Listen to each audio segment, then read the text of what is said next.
The truth of the share market channel में आपका स्वागत है।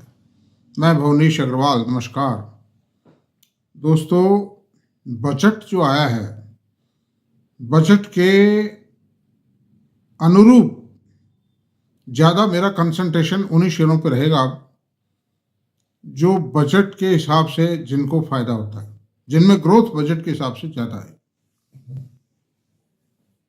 और ऐसी कंपनियों का ही मैं एनालिसिस करूंगा जिनके मैनेजमेंट बजट को समझने में और उसके अनुसार अपनी ग्रोथ प्लानिंग बनाने में एक्सपर्ट है। ये नहीं हर कंपनी को कर लिया चाहे जिसको, ऐसा नहीं है। मेरा बहुत सिलेक्शन क्राइटेरिया बहुत स्ट्रिक्ट है। I am very strict on these fronts. ऐसी सूरत में दोस्तों, आज जो चर्चा का विषय होगा वो एक एफएमसीजी कंपनी पर ही होगा, जो दुनिया की जानी मानी कंपनी है, सुपर ब्रांड है दुनिया का। और दो कंपनियां हैं वो दुनिया में जो सुपर ब्रांड है, उनका कोई मुकाबला नहीं कर सकता। और इतनी पोजीशन है कि अमेरिका एक कोल्ड कंट्री है, और कोल्ड कंट्री होने के बावजूद भी, और इतना बहुत पहले से वो कंपनी अपना माल बेच रही है, सैकड़ों साल, 100 साल से बेच रही है कम से कम। उसके बावजूद भी अमेरिका में उस कंपनी की ग्रोथ में सैचुरेशन नहीं आया। तो इंडिया तो एक गर्म देश है, कोल्ड ड्रिंक जो पिएंगे, इंडिया गर्म देश है, इसमें तो ठंडे की आवश्यकता पड़ती है लोगों को। खाली नॉर्थ इंडिया में एक 3-4 महीने सर्दी पड़ती है, बाकी तो ठंडे की। तो ऐसी सूरत में इंडिया में जहां पेनिट्रेटेड बहुत, जो कोल्ड ड्रिंक का मार्केट है अंडर पेनिट्रेटेड है, लोगों की कोल्ड ड्रिंक पीने की क्षमता नहीं है। 80, 70, 60% आदमी ऐसे हैं जो बिलो पॉवर्टी लाइन है, उनकी बेचारे वो अनाज खरीद लें वही बहुत बड़ी बात है, कोल्ड ड्रिंक तो दूसरी बात है। तो जैसे जैसे पर कैपिटा इनकम बढ़ेगी, कंजम्पशन बढ़ेगा इसका। मैं बात कर रहा हूं पेप्सी की। तो पेप्सी तो कोई लिस्टेड है नहीं। पेप्सी का जो कामकाज करती है फ्रेंचाइजी कंपनी है, वो है वार्न ब्रेवरीज।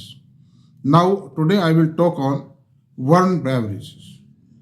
मैं कई छुपे राज बताऊंगा इस कंपनी के। ये कंपनी बहुत ही साउंड कंपनी है, और पिछले 5 साल में इन्होंने इन्वेस्टर को मालो माल कर दिया। इसको बेशुमार धन दिया है, लो संभालो।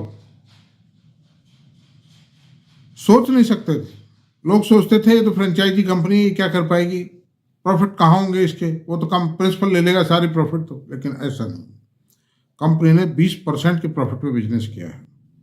तो अब दूसरी बात यह है कि पेप्सी कोला अपने स्नैक्स का बिजनेस, मैन्युफैक्चरिंग और डिस्ट्रीब्यूशन का काम किसी को नहीं देता है, लेकिन वार्न ब्रेवरीज को उसने दे रखा है। ये कंपनी पूरे इंडिया एज ए होल में फ्रेंचाइजी ले रखी है इसने, स्नैक्स की भी और कोल्ड ड्रिंक की भी। और इतना ही नहीं, अफ्रीका, लंका, इन देशों में भी पहुंच चुकी है। दूसरी बात है, रवि जयपुरिया की ये कंपनी है। रवि जयपुरिया को कोल्ड ड्रिंक में, सॉफ्ट ड्रिंक के बिजनेस में एक बहुत लंबा अनुभव प्राप्त है। वो बहुत स्ट्रगलिंग आदमी रहे अपनी लाइफ में। जयपुर के ही रहने वाले हैं, मेरे पास ही उनका सब कुछ है। मेरे से 2 किलोमीटर की दूरी पे उनका मामला शुरू हो जाता है। उन्होंने एक सरकारी हॉस्पिटल के लिए, जयपुरिया हॉस्पिटल के लिए ज़मीन भी डोनेट की है। एक जयपुरिया स्कूल भी बनाई है उन्होंने, और एक प्राइवेट हॉस्पिटल भी है उसी जयपुरिया हॉस्पिटल के सामने, राजस्थान हॉस्पिटल। तो ये सारी ज़मीनें जयपुरियास की थी, और यहीं पर एक कोका कोला फैक्ट्री थी इनकी, है नहीं। तो खैर वो जमाना था जब वो जॉर्ज फर्नांडिस के मिनिस्टर बनने के टाइम पर वो बंद हो आ गए थे सब। अब सवाल ये उठता है दोस्तों कि इस कंपनी के, जो आप देखिए, किसी भी आप जनरल स्टोर पे, किराने की दुकान पे जाइए, ग्रोसरी शॉप पे जाएंगे, तो आप जितनी भी थैलियां लटकी हुई हैं चिप्स की, स्नैक्स की, उन पे देख लीजिए, उनमें बहुत सी थैलियों पे वार्न ब्रेवरीज लिखा हुआ मिलेगा। This I have seen. मैं बिना हर चीज़ को प्रैक्टिकली सब तरह वेरीफाई किए बिना, जांचे परखे बिना, किसी भी चीज़ को वीडियो पे, इस पे डिस्कशन में नहीं लाता। जनता को मैं वही चीज़ पेश करूंगा जो जनता के लिए लाभदायक है, ईमानदारी के साथ। मेरा और कोई इंटरेस्ट नहीं। My interest is only to do the efforts for the survival and benefit of the retail investor.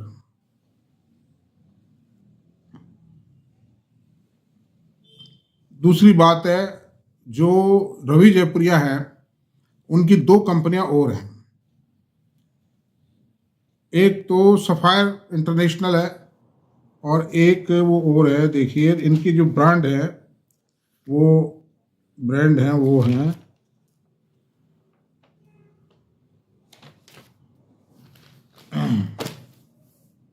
इनके ब्रांड है KFC, Costa coffee and pizza हट। इस नाम से इनके रेस्टोरेंट हैं। तो दो रेस्टोरेंट कंपनी ये दोनों लिस्टेड हैं।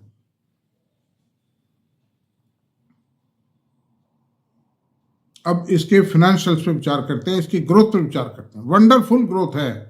3 साल में, कुछ पिछले साल को छोड़कर उससे पहले के 3 साल में हर साल इन्होंने 2 पर 1 का बोनस दिया और परिणाम ये रहा 650 करोड़ की इक्विटी हो गई ये। और आज 2 पेड अप शेयर कर दिया। पहले 5 पेड अप किया, फिर 2 पेड अप किया। तो मैनेजमेंट की जो एक्टिविटीज है, इस प्रकार का जो रिवार्डिंग नेचर है, ये शो करता है कि management has a gratifying attitude towards the share holders. Investor friendly management है। रहा सवाल कैंपा से टक्कर होने का या कोका कोला से टक्कर होने का, कोका कोला और पेप्सी ये तो दोनों एक ही हैं, सेम प्रोडक्ट है, सेम प्रोडक्ट है, सेम स्टाइल है, सेम टेक्नोलॉजी है। तो वो तो पहले से ही हैं, बहुत पहले से हैं दोनों कंपनियां, और दोनों अपनी जगह महत्व रखती है। रहा सवाल कैंपा कोला से टक्कर लेने का सवाल, जो रिलायंस बेच रहा है, कैंपा कोला का एक इंटरनेशनल हाई रेप्यूटेड ब्रांड है। ये जो खाने पीने की चीजें, खास तौर से इनमें ब्रांड बिकता है। मैं कहता हूँ एक गुलाब जी चाय है जयपुर में, उसकी कम से कम 20-30 तो दुकानें हैं, 20-30 रेस्टोरेंट है, ठीक ठाक। और वो जो चाय देता है वो 30-40 रुपए की चाय देता है वो, और वही चाय आपको 10 रुपये मिल जाएगी सड़क के बाहर। लेकिन चाय की क्वालिटी है, ये बात सही है, क्वालिटी है। 40 रुपीज़ में चाय, जो मैं भी पीता हूँ उसकी चाय, कई बार कॉफ़ी पीता हूँ, चाय पीता हूँ, दैट इज़ वेरी गुड। साफ सफाई है, हाइजीनिक है। तो under these circumstances I can say कि this company is not a bad bet. मेरी कोई रिकमेंडेशन नहीं है, ये आपको निर्णय खुद लेना है अपने फाइनेंशियल एडवाइजर से बात करने के बाद। और मैं इतना कह सकता हूँ, जिनके पास है वो मजबूती से अगर होल्ड करें तो मैं समझता हूँ कोई नुकसान वाली बात नहीं। दिसंबर के रिजल्ट तो, इनका सीजनल बिजनेस है, तो सीजन के हिसाब से सीजन टू सीजन टैली के लिए क्वार्टर टैली मत कीजिए इस कंपनी के परिणामों को। गर्मी में जनवरी से मार्च का क्वार्टर थोड़ा ठीक हो जाता है, क्योंकि फरवरी मार्च में थोड़ा सा ठीक ठाक हो जाता है, मतलब गर्मी आ जाती है, थोड़ी हल्की सी गर्मी आ जाती है। और अप्रैल टू जून सबसे पीक सीजन होता है, और सबसे ठंडा जो सीजन होता है वो होता है अक्टूबर से दिसंबर। तो कोई बात नहीं, वो तो quarter on quarter growth check कीजिए आप, सीजन टू सीजन, सॉरी। जैसे दिसंबर 24 के रिजल्ट आने वाले हैं, दिसंबर 24 की वर्किंग को अगर आपको कंपेयर करना है तो दिसंबर 23 से मिलान करके करिए, ये है। अब इसके फाइनेंशियल्स पे विचार कर लेते हैं। Market cap, large cap company हो गई है, FMCG की बहुत बड़ी कंपनी आज की तारीख में। मार्केट कैप है 1,89,856 करोड़ रुपए। करंट प्राइस 561 रुपए, 2 फेस वैल्यू शेयर की। हाई लो 504 से 683।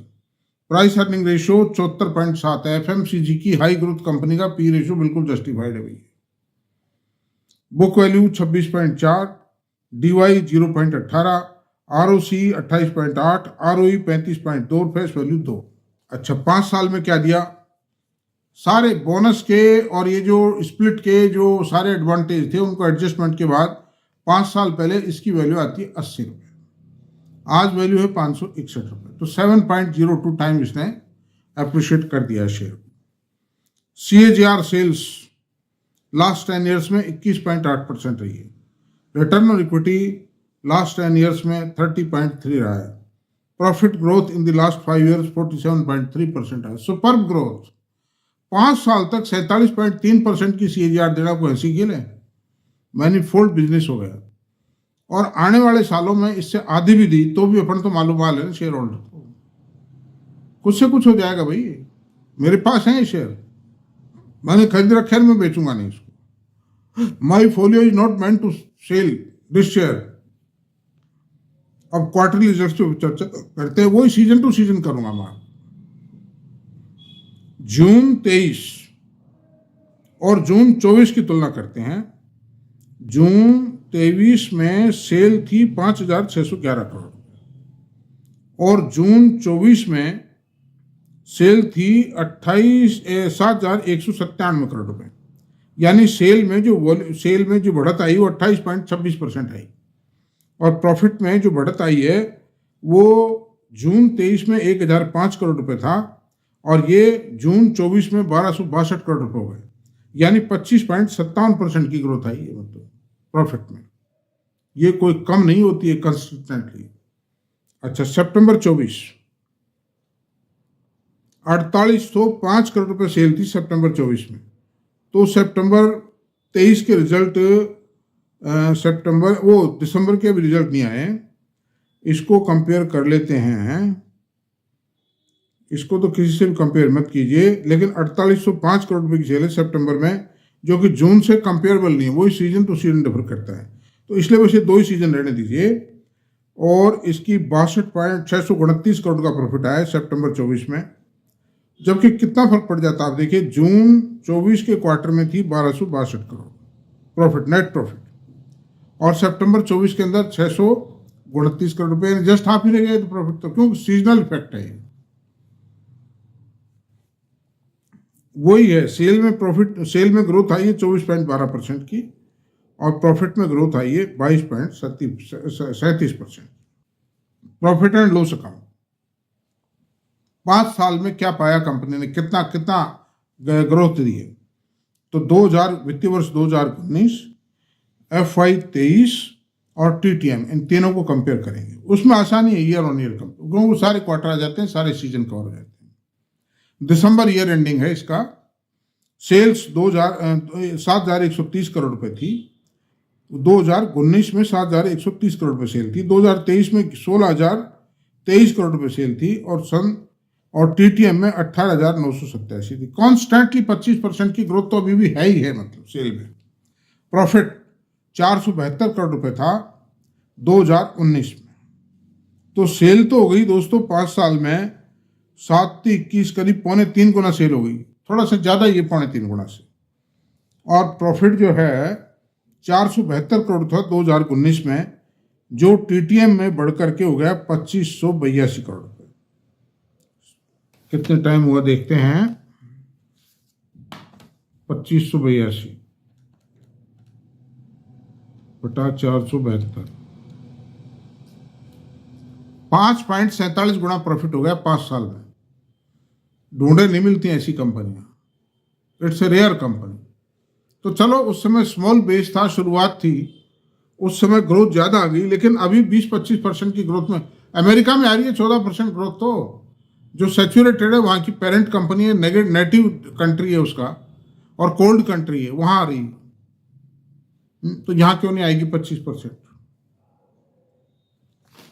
दूसरी बात है कि बहुत से लोग इस कंपनी को इसलिए नहीं खरीद पाए कि साहब ये तो फ्रेंचाइजी है, ये क्या करेगा। 30 इयर्स के कॉन्ट्रैक्ट है फ्रेंचाइजी में, और फिर रिन्यूअल हो जाएगा, क्योंकि इससे अच्छा मार्केटियर पेप्सी कोला को कहाँ मिलेगा। मुझसे बहुत से कहते थे साहब ये क्या है, कुछ नहीं, ये तो खाली मार्केटियर है। देखिए मैं उनसे ये कहता था, ब्रांड पेप्सी का है, टेक्नोलॉजी पेप्सी की है, मार्केटिंग टेक्नोलॉजी पेप्सी की है, और इसका प्रॉफिट दे रही है वो कंपनी, लॉन्ग टर्म एग्रीमेंट है, तो what is harm in it. तो परिणाम वही हुआ कि वो बात सही गई, सटीक गई, और जबरदस्त प्रॉफिट कमाए। मैंने भी कमाए इसमें शानदार पैसे। Under these circumstances I can say I have no recommendation. Share शानदार है, सब कुछ है, लेकिन रिकमेंड करना मेरी व्यवस्था है, नहीं कर सकता मैं। आप अपने फाइनेंशियल एडवाइजर से बातचीत करें फाइनल के, जिनके पास है वो स्ट्रांगली होल्ड करें इसको। तो थैंक यू, बस आज इतना ही रहने देते हैं। मेरा वीडियो पूरा देखें प्लीज़, और इसमें अगर आपको वीडियो पसंद है तो प्लीज़ इसको सब्सक्राइब करें, लाइक करें, शेयर करें, कमेंट करें। Thank you very much.